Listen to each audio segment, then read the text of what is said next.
Selamat sore teman-teman semua, selamat siang, selamat malam.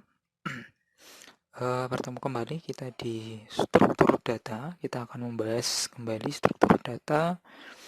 Di pertemuan kali ini kita akan membahas mengenai array dimensi banyak.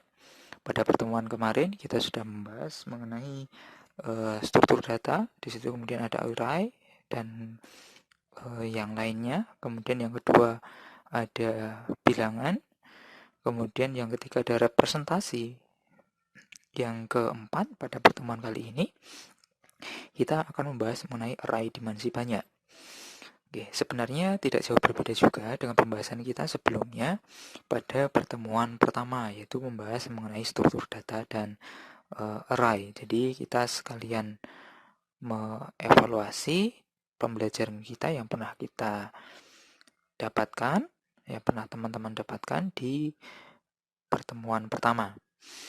Oke, teman-teman semua, pada array dimensi banyak, pada pertemuan kali ini akan ada 3 pembahasan sebenarnya. Pada prinsipnya akan ada 3 pembahasan, namun secara garis besar hanya akan ada 2, karena untuk 2 yang paling belakang itu sebenarnya merupakan perwakilan dari array dimensi 2 yang telah kita bahas pada pertemuan pertama. Oke, untuk pertemuan pertama array dimensi 3. Teman-teman semua, pada array dimensi 3 ini kalau kita lihat perbandingannya, array dimensi 3 dengan array dimensi yang lainnya, array dimensi 1, array dimensi 2, dan yang sekarang kita bahas adalah array dimensi 3. Kalau array dimensi 1 seperti kemarin, dia hanya memiliki satu baris saja. Atau di sini saya berikan nama sumbu X, hanya punya satu sumbu saja, karena dia hanya punya satu dimensi. Kemudian di pembahasan yang kedua mengenai array dimensi 2. Kalau array dimensi 2 seperti kemarin pada bahasan kita, dia memiliki dua sumbu, yaitu sumbu X dan sumbu Y. Atau kalau kita gambarkan sebagai sebuah tabel, dia memiliki kolom dan dia memiliki baris, ya. Dia punya kolom dan dia punya baris. Kemudian yang sekarang kita bahas adalah array dimensi 3. Sebenarnya sama, ini adalah pengembangan dari array dimensi 1, array dimensi 2. Yaitu dia punya kedalaman atau dia punya sumbu Z-nya. Jadi kalau kita umpamakan sebagai sebuah kubus, kalau array dimensi 1 itu sebagai sebuah sisinya, kalau array dimensi 2 kita akan mencari luasnya, dia punya panjang, dia punya lebar. Kalau di array dimensi 3 kita akan mencari yang namanya volume, ya, kita akan mencari volumenya. Oke. Jadi ini adalah beberapa jenis array. Jadi ada array dimensi 1, array dimensi 2, array dimensi 3. Kemudian bagaimana pendeklarasiannya? Apakah juga sama dengan array dimensi 1, array dimensi 2 untuk array dimensi 3 ini? Pada array dimensi 3 itu pendeklarasinya mewakili atau hampir sama dari array dimensi 1, array dimensi 2. Karena memang pada dasarnya array dimensi banyak ini merupakan pengembangan dari array dimensi 1. Yaitu cara pendeklarasiannya adalah pertama dideklarasikan tipe data, yang kedua kemudian disusul dengan nama variabelnya, tipe datanya apa, nama variabelnya apa, kemudian indeks 1, indeks 2, dan indeks 3. Contohnya, contoh pendeklarasiannya adalah sebagai berikut. Ketika kita akan membuat sebuah array dengan nama A, maka kita bisa deklarasikan seperti ini untuk array dimensi 3-nya. Integer A, indeks pertamanya kita berikan 3, indeks keduanya kita berikan 4, dan indeks ketiganya kita berikan nilai 2. Oke, yang perlu menjadi dasar kita bersama-sama ketika nanti teman-teman semua akan membayangkan array dimensi 3, di sini sudah saya berikan keterangannya, bahwa indeks yang pertama atau angka 3 itu menunjukkan tebal array. Kalau kita lihat di gambar sampingnya itu ada beberapa lapis array dimensi 2, ya, ada beberapa lapis array dimensi 2. Indeks yang pertama menunjukkan tebal array atau sumbu Z-nya, tebal array-nya. 0, 1, 2. Di situ yang saya tuliskan adalah indeksnya, karena indeks dia selalu diawali atau selalu dimulai dari nilai 0. Itu adalah tebalnya 0, 1, 2. Karena integer A 3, berarti dia memiliki tebal array dimensi 3 ini memiliki tebal 3. Kemudian indeks yang kedua menunjukkan banyaknya baris 4. Oke, kalau kita hitung, di situ saya berikan nomor juga dari 0, 1, 2, 3. Ini menunjukkan banyaknya baris ya. Jadi pada array ini dia punya ketebalan 3, kemudian dia punya banyaknya baris adalah 4. Kemudian yang selanjutnya array ketiga menunjukkan banyaknya kolom. Jadi array ketiga ini menunjukkan banyak kolom. Berapa jumlah kolom yang dimiliki oleh array dimensi 3, oleh A array dimensi 3, yaitu dia sebanyak 2 kolom. Jadi kalau kita gambarkan atau kita bayangkan bentuk array itu seperti gambar di sampingnya, ya, seperti gambar di sampingnya ada. Jadi dia punya ketebalannya 3 atau 3 lembar, punya 4 baris, dan punya 2 kolom. Oke, sekali lagi kita ingatkan kembali, array kemarin adalah dia sifatnya adalah homogen. Homogen itu dia memiliki tipe data yang sama, tipe data yang sama untuk semua data entriannya. Oke, kemudian kita lanjutkan kembali. Ini kalau kita gambarkan bagaimana tadi ya analogi atau penggambaran array dimensi 3. Oke. Pada slide selanjutnya ya, di atas kita sudah bahas tadi bagaimana pendeklarasian array dimensi 3 ya, array dimensi 3. Oke, ini menggarisbawahi bagaimana cara pembacaan dan pendeklarasiannya kembali. Kalau tadi digambarkan di atas, ini ditegaskan kembali bahwa integer A342 ini dapat dibaca sebagai array A dengan tipe data integer memiliki dimensi 3 dengan indeks 1 sama dengan 3, indeks 2 sama dengan 4, kemudian indeks 3 sama dengan 2. Untuk menghitung jumlah elemen array-nya bagaimana? Ini sama seperti yang sebelum-sebelumnya, yaitu kita tinggal mengalihkan saja. Sama halnya ketika kita mencari sebuah volume, maka kita akan mengalihkan sisi-sisinya ya. 3 kali 4 kali 2, maka hasilnya adalah 24. 3 kali 4 adalah 12, kita kalikan 2, 24. Jadi jumlah elemen array pada array integer A342 itu sebanyak 24 elemen array. Kemudian yang selanjutnya adalah mengenai mapping memori dimensi 3. Ya, karena di pembahasan pertama dan kedua, array dimensi 1, array dimensi 2, kita juga sudah membahas mengenai mapping memori array dimensi 1 dan memori array dimensi 3. Nah, pada mapping memori array dimensi 3 ini juga sama juga pada perlakuannya untuk menghitung mapping memorinya berada pada indeks keberapa dia akan disimpan, atau berada di alamat memori berapa dia akan disimpan. Oke, ini rumusnya bisa teman-teman semua perhatikan mengenai rumus mapping memori array dimensi 3.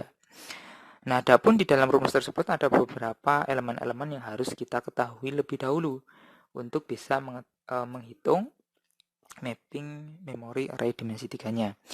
Yang pertama adalah alamat awal indeks pertamanya. Dia berada di berapa gitu ya. Di situ digambarkan sebagai M0000. Ini kalau seandainya indeks pertama dari array yang akan kita cari berada pada memorinya masih di 000.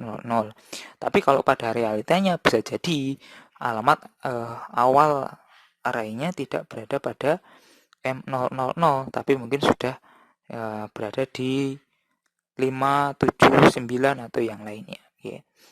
Jadi bisa bervariasi. Kemudian yang kedua adalah M. M ini indeks yang pertamanya. Indeks pertama karena array itu dia memiliki 3 indeks 1, indeks 2, indeks 3, maka M ini adalah nilai dari indeks pertamanya. Kemudian yang kedua adalah jumlah elemen array kedua, jumlah elemen array ketiga. Ini jumlah elemen arraynya ya. Jumlah elemen array kedua itu berapa? Biasanya juga diwakili sama seperti N dan B-nya. Nilainya akan sama dengan N dan B. Jadi jumlah elemen 2, elemen 3, biasanya nilainya juga akan sama dengan N dan B-nya. Kemudian L ini adalah ukuran data. Jadi data tersebut, data integer atau integer, atau kemudian nanti float, atau kemudian karakter, itu ukuran datanya berapa. Dia akan menggunakan memorinya sebanyak berapa gitu ya. Dia akan menggunakan memorinya sebanyak berapa, karena setiap tipe data dia menggunakan memorinya bisa bermacam-macam ya. Bisa bermacam-macam. Tipe data yang tergantung tipe data yang akan kita gunakan sebagai array. Tipe data arraynya berapa, nanti jumlah ukuran datanya bisa berbeda-beda. Ini rumus-rumus yang harus ada, nanti tinggal kemudian kita masukkan. Oke, untuk pembahasannya supaya kita lebih enak untuk membahasnya, menerapkan ke dalam rumusnya, kita lanjutkan ke slide berikutnya, yaitu mengenai contoh mapping memori. Di sini ada sebuah soal, suatu array A dideklarasikan sebagai berikut. Integer A 2, 4, 3. Ini berarti array A bertipe data integer memiliki 3 indeks, yaitu 2, 4, dan 3. Dengan alamat indeksnya berada di A000, berada di 0011 heksa. Oke, awal indeksnya adalah 0000, dia berada di 0011 heksa. Ini adalah alamat awal memorinya. Dan ukuran tipe datanya adalah menggunakan data integer dengan tipe datanya 2. Dengan besar tipe datanya adalah 2 ukurannya. Kemudian tentukan berapa alamat array di A232. Nah, kita diminta untuk menentukan pada array A232 dia berada di alamat berapa ya, di alamat berapa. Oke. Ya. Mari kita hitung di bawah bagaimana caranya untuk mencari alamat array ini.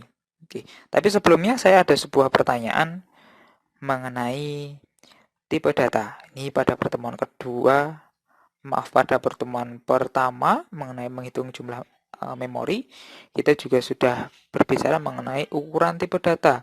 Sekarang kita juga berbicara lagi mengenai ukuran tipe data. Saya ingin bertanya kepada teman-teman semua. Ada pertanyaan, silahkan teman-teman semua bisa jawab di kolom komentar. Sebutkan NIM dan sebutkan namanya. Kemudian teman-teman semua sebutkan jawabannya. Sebutkan jawabannya. Pertanyaan adalah, ukuran tipe data integer adalah 2. Dari mana asalnya? Dari mana asalnya? Kenapa kemudian tipe data integer ini ada 2? Atau lebih sederhananya seperti ini. Dari mana teman-teman semua mendapatkan kalau integer itu tipe datanya 2 atau besarnya 2? Kenapa harus 2? Kok enggak 3 atau kalau tidak 4? Dasarnya dari mana? Dasarnya dari mana? Oke, silakan teman-teman semua bisa cari search di internet mengenai ukuran tipe data. Oke. Yang pertama. Yang kedua, saya juga pengen bertanya, kalau float atau kalau mungkin yang pertama, kalau float itu berapa jumlah ukurannya atau ukuran tipe datanya berapa? Yang kedua, ya, kalau tiny integer itu berapa ukuran datanya? Oke, berapa ukuran datanya? Silahkan teman-teman semua bisa memberikan argumentasi, bisa memberikan simpulan, bisa memberikan jawabannya. Yang pertama, pertanyaannya tadi saya ulangi kembali ya. Ukuran tipe data integer adalah 2. Dari mana asalnya? Asalnya dari mana? Atau kemudian kita bisa menentukan integer itu 2. Itu yang pertama. Yang kedua tadi, kalau float itu ukuran tipe datanya berapa? Yang 2. Yang ketiga tadi, kalau tiny integer itu ukuran tipe datanya berapa? Apakah akan sama juga dengan integer yang 2 ataukah tidak? Silakan teman-teman semua bisa jawab, tuliskan di kolom komentar sebagai evaluasi atau sebagai pertanyaan untuk pertemuan ini, silakan nanti setelah teman-teman semua menyimak video ini bisa mencari referensi atau mencari artikel kenapa kemudian kok harus 2 ya, supaya teman-teman semua ada gambaran ketika nanti mengerjakan menggunakan tipe data yang lainnya ya. Oke, yuk kita lanjutkan kembali. Oke, silahkan selamat menjawab ya, dijawab di kolom komentarnya. Oke, kita masukkan tadi mapping memorinya. Tadi sudah kita ketahui beberapa nilai-nilainya. Yang pertama yang akan kita cari adalah alamat dari A232. Nah, kita masukkan di situ sebagai parameter atau sebagai pengingat kita kalau kita mau mencari alamat dari array A232. Kemudian yang selanjutnya adalah kita memasukkan alamat memori dari array awalnya, yaitu alamatnya tadi adalah 0011H. Kemudian ditambahkan dengan 2 dikurangi 1. 2 itu tadi adalah apa teman-teman semua? 2 itu adalah indeks pertama atau indeks ke-1-nya dikurangi 1. Ya. 2 dikurangi 1 dikalikan dengan jumlah elemen kedua yaitu 4, ya, jumlah elemen keduanya. Jumlah elemen kedua yaitu 4.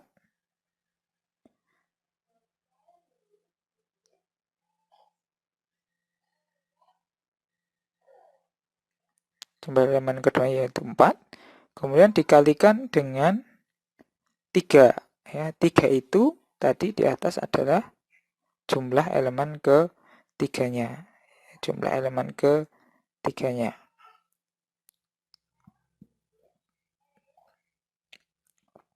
Jumlah elemen ketiganya. Oke. Jumlah elemen ketiga kita sudah kalikan, kemudian kita masukkan lagi, ditambahkan dengan 3. Ya, ditambahkan dengan 3. 3 tadi merupakan apa? Nilai dari N atau nilai dari indeks kedua. Oke, nilai dari indeks kedua. N merupakan nilai dari indeks kedua.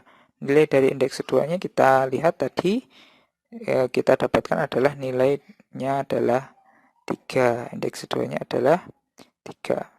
Oke. Kemudian kita lanjutkan, kita masukkan ke selanjutnya, yaitu dikalikan dengan jumlah elemen ketiga. Jumlah elemen ketiganya dia adalah berapa tadi? Jumlah elemen ketiganya adalah 2. Dikalikan dengan 2. Oke. Dikalikan dengan 2. Kemudian ditambah P min 1. P tadi merupakan indeks ketiga dikurangi 1. Indeks ketiganya adalah 2. Indeks ketiganya adalah 2. Indeks ketiganya adalah 2 dikurangi 1 dikalikan dengan ukuran memorinya. Jadi dikalikan dengan ukuran.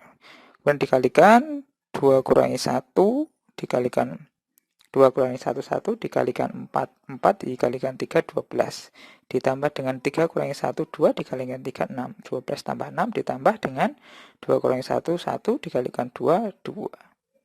Oke, 2 kurangi 1 dikalikan 2. Oke, kita hitung dulu 12 tambah 6 tambah 1. Baru kita kalikan dengan 2. 12 tambah 6 tambah 1. Hasilnya adalah berapa di situ? Hasilnya 12 ditambah 6 adalah 18, tambah 1 adalah 19. 19 kali 2 hasilnya adalah 38. 38 ini merupakan nilai dari nilai desimal. Kemudian kita rubah menjadi heksa karena di depannya penambahnya adalah nilai heksa. Maka jadinya 001 heksa ditambah dengan 26 heksa. Hasilnya adalah 37 heksa. Jadi alamat array ke A232 dia berada di 0037 heksa. Oke, ini cara perhitungannya ya, cara perhitungannya. Jadi kita masukkan ke dalam rumusnya saja. Kemudian yang selanjutnya mengenai triangular array. Oke, sebelum ke triangular array, silakan teman-teman semua kalau ada pertanyaan atau ada penjelasan yang belum jelas bisa ditanyakan di kolom komentar juga supaya nanti bisa saya tanggapi atau mungkin saya perbaiki di video yang selanjutnya. Yang selanjutnya adalah mengenai triangular array. Triangular array ini sebenarnya adalah array segitiga. Nah, sebenarnya triangular array ini pada strukturnya ya dia sebenarnya merupakan array dimensi 2 yang mempunyai bentuk khusus saja ya, yang mempunyai bentuk khusus atau bentuknya tidak menyeluruh isinya, ada elemen nolnya. Oke, kita langsung masuk saja ke array segitiga. Di array segitiga ini ada dua buah jenis array segitiga, yaitu lower triangular array sama upper triangular array. Array segitiga yang ini array segitiga yang nilai nolnya berada di bawah. Jadi kalau dia ada ukurannya, nanti bisa teman-teman semua lihat di slide berikutnya. Kalau nolnya berada di bawah, kemudian nilainya berada di atas garis diagonal. Nah, garis diagonal itu kan miring ya. Garis diagonal, maka itu disebut dengan upper triangular array. Kemudian kalau yang kedua mengenai lower triangular array. Lower triangular array itu contohnya ya seperti itu. Kalau nilainya dia berada di bawah garis diagonal, sedangkan nilai nolnya dia berada di atasnya. Oke. Lower triangular array merupakan array dua dimensi berbentuk bujur sangkar, di mana semua komponen di atasnya